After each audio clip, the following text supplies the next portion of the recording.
A little bit about who I am. So my name is Karsten, as Liz nicely stated. I'm a senior systems engineer and I work at IKEA Retail, the IKEA Group. It's a franchise for those of you who don't know. I'm working in our cloud hybrid private team, mainly focusing around on-prem data centers and also service mesh technologies and things like that. I'm a firm believer in KISS, keep it simple, stupid. It makes your life easier, at least when you work in infrastructure. And then I've been working in different things around. So lately I've joined the Cilium contributor list. So who are we? The IKEA Group operates 379 IKEA stores in 31 countries. We have more than 170,000 co-workers. And in fiscal year 22, we had a total revenue of 42 billion euros, and we saw some 680 million visitors to our stores, and also 3.8 billion visitors to our website. And the team that I'm working in is the digital team within IKEA, and we create the digital experience of the IKEA experience for the many people, and that includes customers and co-workers, financial systems, etc. We're currently around 3,000 people, and if you're interested, we are hiring, so you can visit our website on joinikea.com. So let's get into it. I have some topics to discuss today.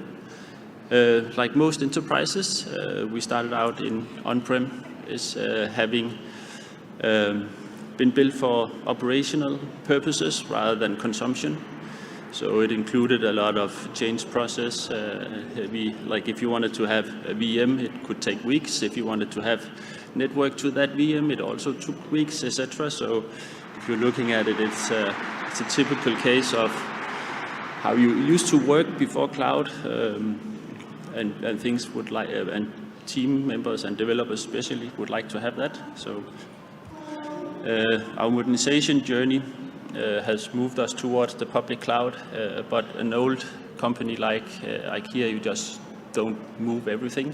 We had a non-lift and shift policy, so we had to create new services around in order to get this up and running. Some of the unwanted design that would happen from this case was to have the front end deployed to cloud and all the back end, including data sitting around in data centers, leaving traffic patterns that was not really interesting from that case. It also created a much larger failure domain, since you're more or less stretching your data center from on-prem to cloud. So we needed a cloud-like experience on-prem to unlock the development teams.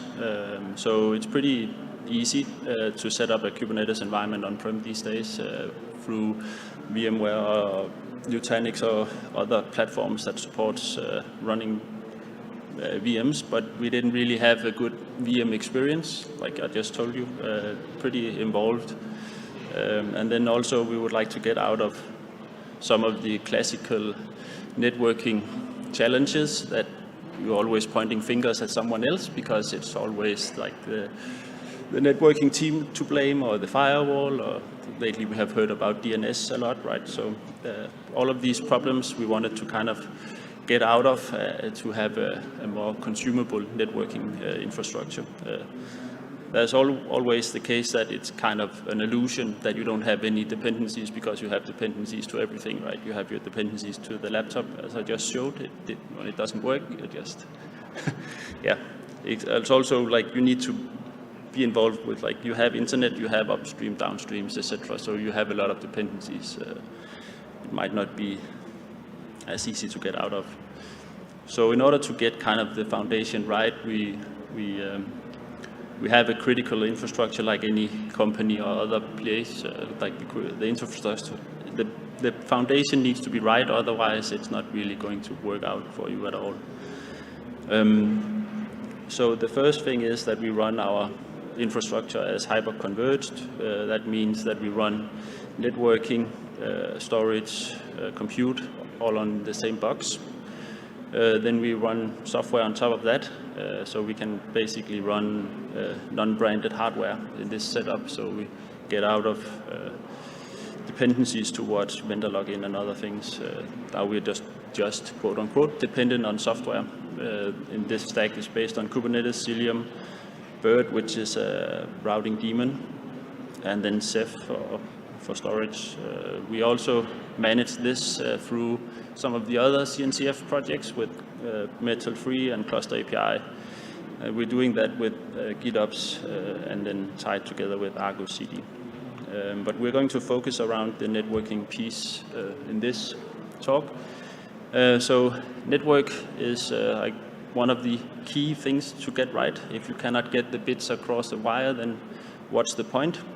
So we really needed to look at that, also to get out of the blame game, so that at least we have a visibility into our network for our development teams. We needed new vendor-neutral networking stack, so we could build around and choose software instead of proprietary software hardware protocols. Good performance is always a must. Also, when you move into Kubernetes and microservices, you get a lot more east-west traffic. We needed easy scale out. We are a small team, and we intend to stay that way. So our scaling characteristics of the network should be the same as the software that we try to deploy. So it should be scale out rather than scale up. So we're not really interested in buying new switches whenever there's a faster switch coming out with 500 gig networking or so. So we wanted to scale out. We wanted to have easy consumption. So things like ingress, load balancing, and network policies, so that all software defined. And then we needed to integrate it into our legacy systems. It's a modernization journey. It's not a fully replacement, so we need to coexist the environments for a long period of time. And then also, as previously mentioned, IPv4 exhaustion can happen in our environment. We have like the 400 stores and different cloud providers and other things that we run. So we have a lot of consumption around network. So the implementation pit, we chose to go with BGP and ECMP to get redundancy and scalability. ECMP is equal cost multipath, so it actually enables you to run multiple NICs and add more NICs if you have a scaling problem. Like if you want to read up on high scale networking, like there's different articles around from Facebook and other cloud providers how they do networking. And then, since we are at CiliumCon, we're going to talk about all the Cilium features that we use in our setup. So we have Cilium deployed. We also use Hubble to get the visibility. We're using the integration between Cilium and BGP, and also the newly featured the LB IPAM module that is being come up with. I think it was 113. Then also we're using the ingress capabilities of the Cilium service mesh, as well as the egress gateway, and we're using the cluster pool IPv version 2, as it has a lot of needed functionality around how to save IPs when you run in a setup like ours. And then let's go into the assembly part. Some of you might recognize the format. So we have an IKEA Cloud Native assembly manual. It has Cilium, and Cilium brings Envoy, and then we're using Kubernetes. And for this assembly, you would need a Git with some with a bunch of YAML, your favorite programming language. We chose to use Argo CD. You could bring all of your Flux CD if you rather use that one. We use Metal Free and then also Ansible. And if you have problems assembling this, we are on Slack. So maybe we can answer some of your questions. So you have your IKEA bookshelf, and then you start by putting in some switches and putting them together. We need to put in our servers as well and connect them with the switches. We use Ansible to set up our switching infrastructure. We're setting it up with some VRFs and some BGP configuration. VRF is a way to virtualize your switch environment, so you can run multiple routing tables. Looks the same, but they can coexist with this technology.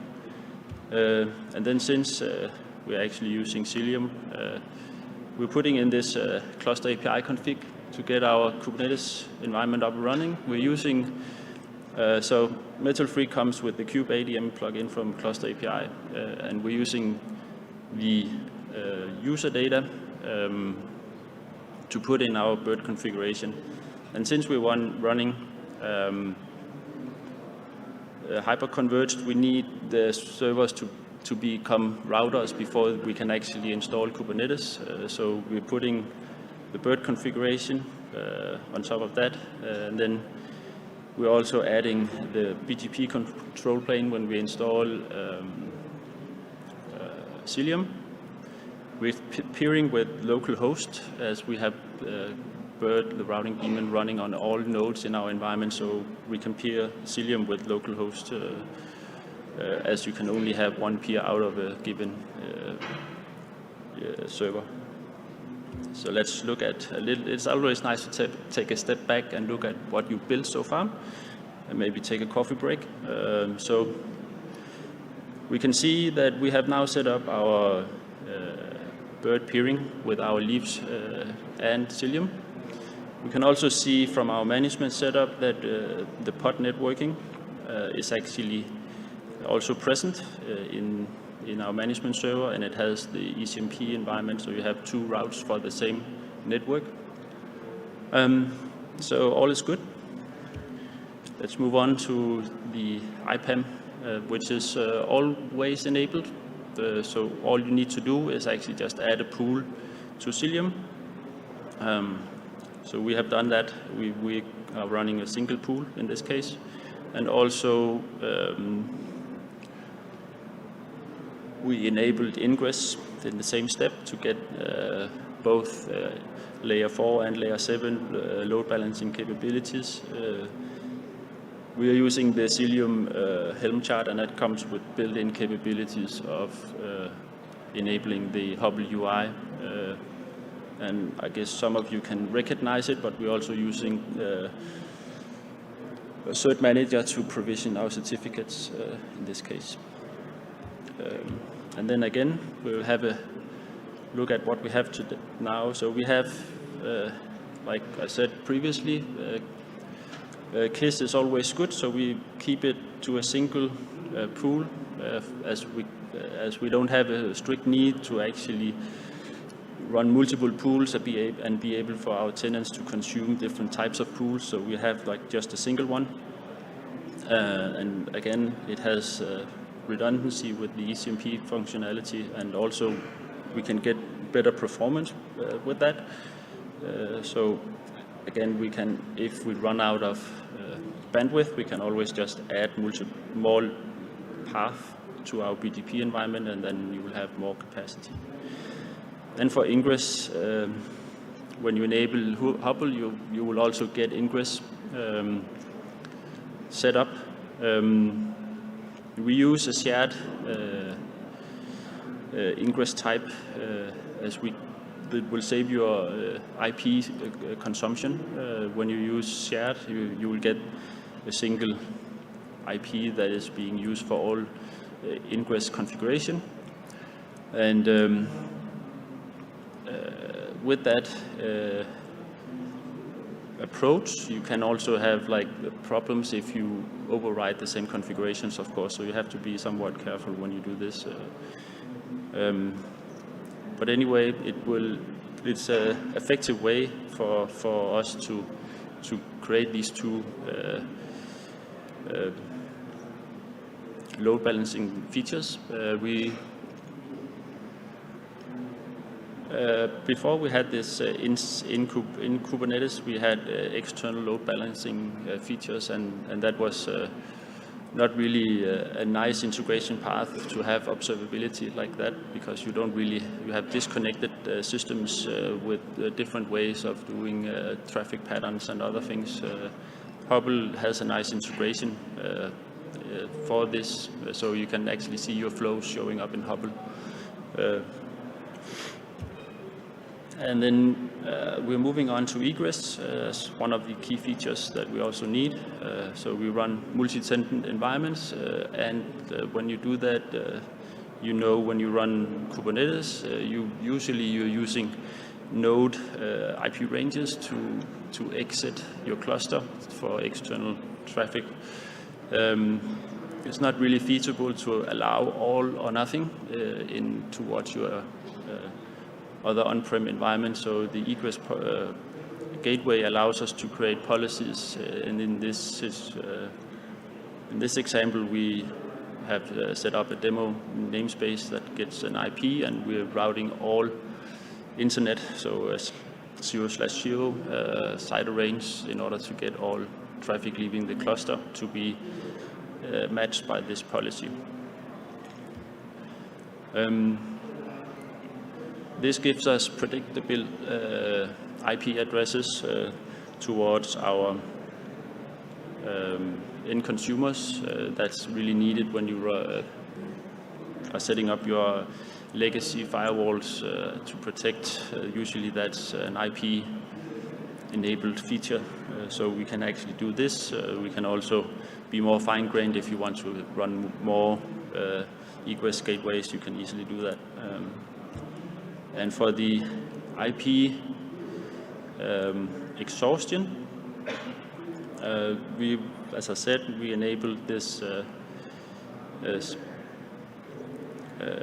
cluster pool v2 in order to get the ability to limit the amount of IPs that is actually used. And in our case, we are actually using pretty large worker nodes, so we can run up more than 500 pods on each node. So in order to assign enough IPs to those nodes, you'll need a pretty large networking segment to attach to every node. That can leave a lot of waste. Especially because we're also running KubeVirt in order to run VMs on these environments.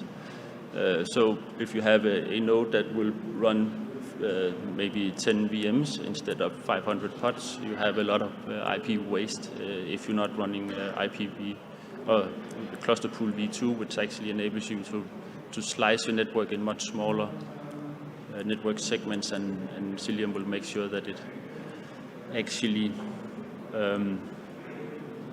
gives you back your IPs back into the greater pool. So it brings a lot of flexibility. So we solve like major things with this integration. Yeah, I spoke way too fast. I guess I became a little nervous. But so we have plenty of time for Q&A if.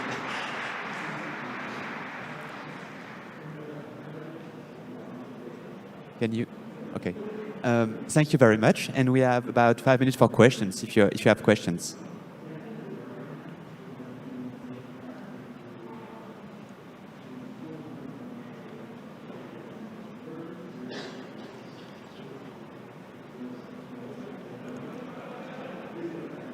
Yeah. Hi. My name is Sanghamitra. I have been using Kubernetes for the last 3-4 years around.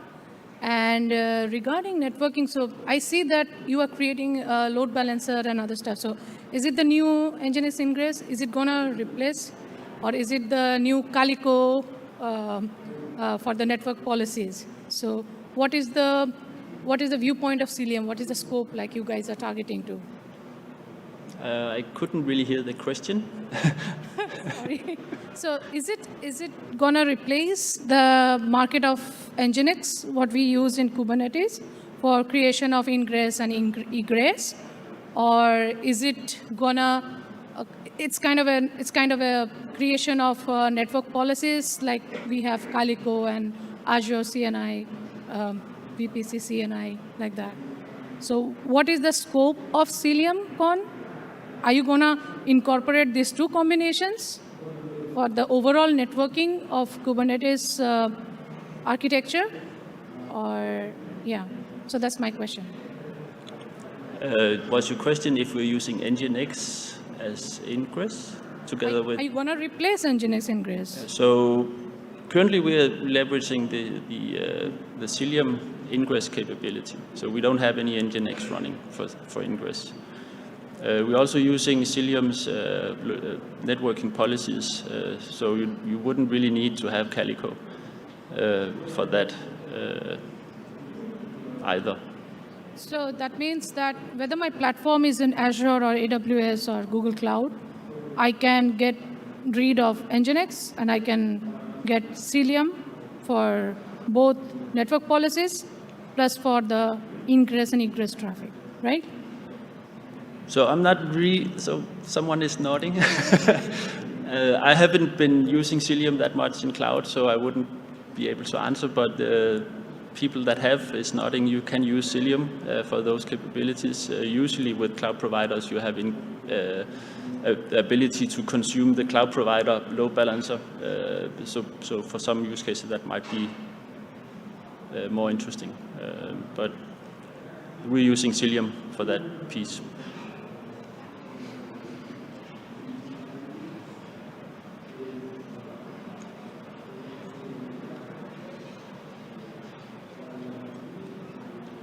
Hi. You specifically said that you are using the Cilium ingress controller, but or from the Cilium service mesh. But are you also using the service mesh capabilities, or are you using something else for service mesh, or no service mesh at all, or? Currently, we're only using the Cilium ingress controller from service mesh. We have a quite, how do you say, involved service mesh story that Cilium doesn't support yet. I had a comment around the cluster mesh that will at least solve some of our problems with using the Cilium service mesh. So that might be interesting to look into for us, at least. Thanks. But then again, you get like features with Hubble that you would also have like this observability. That's usually one of the key things that people are using for service mesh, at least initially. They want to have observability in their microservices environment. So you actually get that for free just by installing Cilium and using Hubble.